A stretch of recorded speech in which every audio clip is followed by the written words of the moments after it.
Hello friends, welcome back to my channel. তোমরা সবাই কেমন আছো? আশা করি সবাই বেশ ভালো আছো। আমরাও বেশ ভালো আছি। দেখতেই পাচ্ছ আমি ভিডিও স্টার্ট করেছি। আমার পেছনে আমার বাবা বসেছিল চেয়ারে। তো এখানটাতে পুরী থেকে ঘুরে আসবার পরে বুঝতেই পারছো, কোথাও ঘুরতে যাওয়া মানে এত জামা কাপড় তো হবে। সমস্ত কিছু কাছাকাছি কমপ্লিট হয়ে গিয়েছিল। আমি তো ওই বাড়িতে নেমে গিয়েছিলাম, পুরোপুরি আমি কৃষ্ণনগর অবধি আসিনি। আর আমার বাবাকে নেরুমাথা করে দেওয়া হয়েছে, দেখে বুঝতেই পারছো। আর গরমের কারণে না বাবার কোনো গেঞ্জি টেঞ্জি এখন পরে না, যেহেতু ঘরেই থাকে তার জন্য।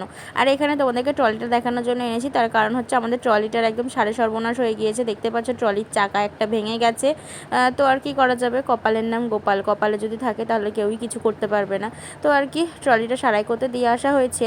তো তারপরে সন্ধ্যের দিকে গিয়েছিলাম একটু মনাদের বাড়িতে, মনাদেরকে একটু প্রসাদ দিতে গিয়েছিলাম। সবাইকে কম বেশি প্রসাদ দেওয়া হয়ে গেছিলো, শুধু মনারাই বাকি ছিল, যার কারণে মনাদেরকেও প্রসাদ দিয়ে এখন চলে যাব। কিন্তু বাড়ির দিকে অনেকটাই রাত হয়ে গেছে, একটুখানি টাইম বসেছিলাম।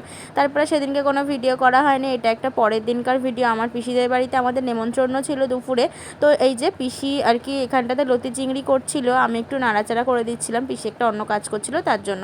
তবে দুপুরবেলা খাওয়া দাওয়ার পরে এখন এখানটাতে যে আমার পাখি আর আমার বাবা বসে রয়েছে। আমার বাবা তো কোনো মতেই বাড়িতে যাবে না, আর আমার পাখিও আমার বাবার কোল থেকে নামবে না। মানে বলতে পারো দুজনারই কান্নাকাটি এক প্রকার একটা অবস্থা হয়ে গিয়েছিল। তবে বাবাকে জোর জবরদস্তি বলতে পারো এক প্রকার বাড়িতে দিয়ে এসেছি। দিয়ে এখন আমরা আবার বেরিয়ে পড়েছি কৃষ্ণনগর যাব বলে। প্রচণ্ড পরিমাণে বৃষ্টি হয়েছে, রাস্তার তো জল দেখে তোমরা বুঝতেই পারছো। আর আমার মনটাও না ভালো ছিল না, তার কারণ হচ্ছে অনেক কদিন পরে বাড়িতে গিয়েছিলাম, তাও আবার দুদিন থেকেই চলে এসেছি, তো ওর জন্য আরও বেশি খারাপ লাগছিল। আর বাবা যেহেতু কান্না করছিল পিসি বাড়ি থেকে আসবে না বলে, তার জন্য আরও বেশি মনটা আমার খারাপ লাগছিল।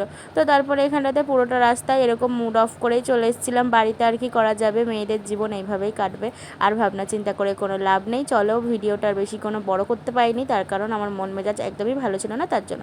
দেখা হবে নেক্সট কোনো ভিডিওর সাথে। এখনকার মতন তোমাদের সবাইকে টাটা।